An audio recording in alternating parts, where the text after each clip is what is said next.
கர்த்தரின் பந்தியில் வா சகோதர, கர்த்தரின் பந்தியில் வா.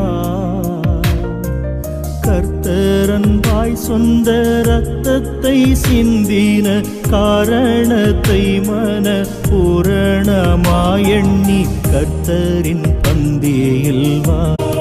அன்பின் விருந்தாமே, கர்த்தருடன் ஐக்கிய பந்தியாமே.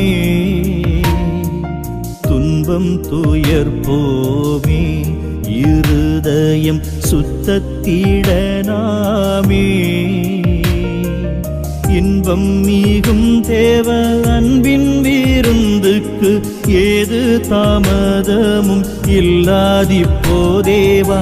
கர்த்தரின் பந்தியில் வா சகோதரா, கர்த்தரின் பந்தியில் வா.